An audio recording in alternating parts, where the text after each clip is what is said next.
G'day mate, my name's Margie and welcome to our YouTube home Mixed and Nerdy. It has been a while since we've posted and that's because we've been moving houses, moving states and travelling back and forth to Australia a lot to finally see my family and introduce them to my kids. There's Grandma, I see you. Come on, this way, this way. There's Mum. Hey, quick. There's Grandma, there's Grandma. You see Grandma? Hey! Hey! Ah. Oh, beautiful. Hey! You got a bit of a sneak. Granddad? It's a granddad too. And that's kind of what today's video is going to be about, is just some of the tips and tricks of things that you should do and probably things that you shouldn't do when you're flying by yourself with two kids, a toddler and a baby, on a almost 24-hour journey encompassing 3 different flights.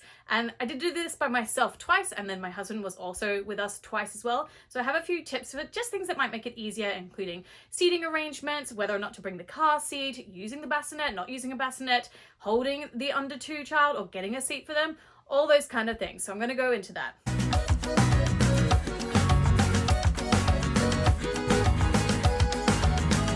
Now, the first time I flew there by myself was from Los Angeles all the way through to Townsville, so that was 2 flights. My toddler was 2.5 and my baby was 5 months. So yes, if your baby or your child is under the age of 2, they're technically free on domestic flights and you just pay for the taxes for them on an international flight, as long as they're sitting in your lap, which when they're really little isn't quite so bad. You do have the option of trying to get the bassinet.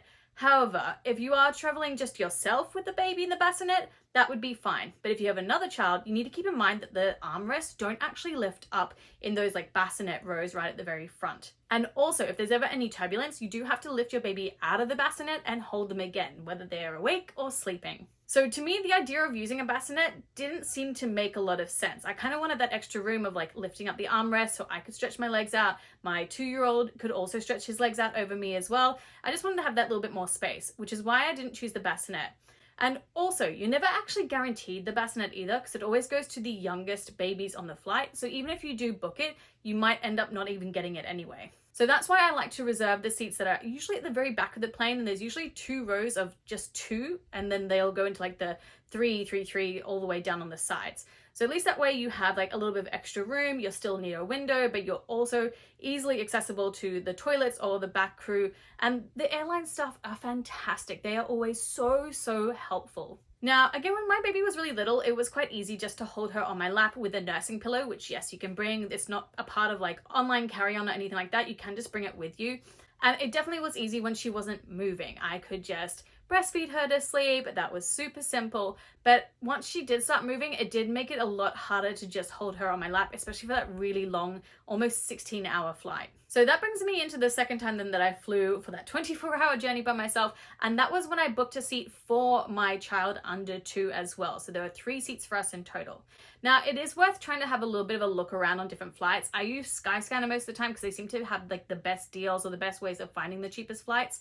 Because, for example, Qantas, if I booked for just myself and my son with my baby girl on my lap, was going to be the exact same cost as booking with United, but with a seat for all 3 of us rather than 2 seats, even though they code share. So it is worth it just to have a little bit of a search around sometimes. Because sometimes, yeah, you can basically find that extra seat almost for free. Now, because I did book that extra seat, that's when I decided that I would absolutely, without a doubt, bring a car seat. And honestly, from now on, I am always going to travel with a car seat with my kids. Now, we use the convertible car seat, and you can buy on Amazon like a little like trolley that you can attach with the hooks onto the car seat, and it basically just turns into a stroller. It's super easy to move all around the airport, it's easy to get through security, and it's super lightweight and folds up really tiny as well, so you can just throw it under your seat or over the top. The car seat then also came in real handy for my toddler when we were moving around. So I just baby wore my little girl, and then I put my toddler into the car seat when I was moving through the airport, because sometimes he was getting really tired because it was like weird hours and jet lag. So he could actually just sort of fall asleep in the car seat while I was running around the airport. and then I could transfer him into the regular seat once we were on the plane. And that's sort of the other advantage too, is that you can kind of alternate your kids on the plane. If one kid's about to fall asleep and it's just easier to strap them into the car seat, you can, and the other one can either walk around, do some activities, sit on your lap, all that sort of thing. It gives you a little bit more space as well if you have that extra seat for you to spread out.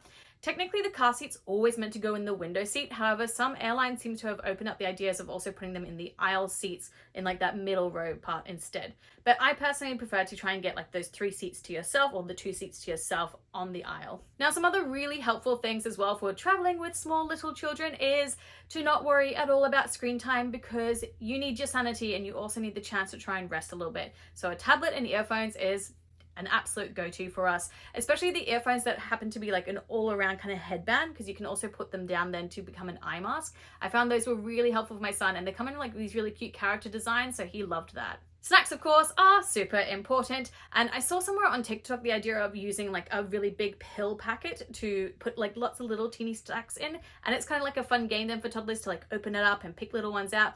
And it's also a lot cheaper than like the turnaround snack boxes, but you can also get them as well. The other really good trick that I learned was using a Ziploc bag for multiple changes. So when you're packing your bags to carry on, you put like individual outfits into individual Ziploc bags. So that way, if you need to go to the toilet and quickly change, you know you can just pull out that bag, that's all the clothes you have in it. So you've got a full change of clothes. If you've got little kids, you have their diapers and wipes in there as well. So it just makes it so much easier and quicker, and especially if there's an accident with your kids and they don't get to the toilet in time, you've got those stinky clothes, you can put them in that Ziploc bag, and that just keeps everything sealed and shut and it doesn't get through your bag. And then the last thing I found was really helpful was the neck pillows, but specifically the all the way around neck pillows, which we also just use when we're traveling now in general. And it just stops their heads, especially little kids, from like, you know, sagging all in those awkward angles. But it's also really great for adults too, because it just supports you all the way around. So if you want to just put your chin down, you can, and you can still sleep that way. So overall, I found that honestly that made the biggest difference for those 24 hours. It was just snacks,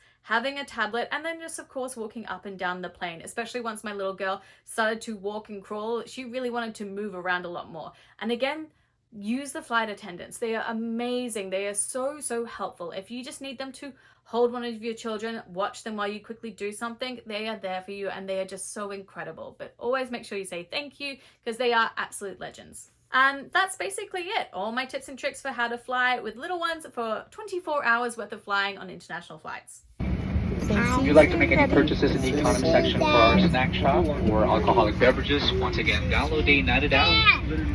I hope some of these ideas were super helpful for you, and if they were, don't forget to hit that like button down below, as well as that subscribe button and that bell for notifications, so you know whenever we release any other videos. Thanks again for watching, and here are a few other videos that maybe you would like to watch, and we will see you in another video. Bye!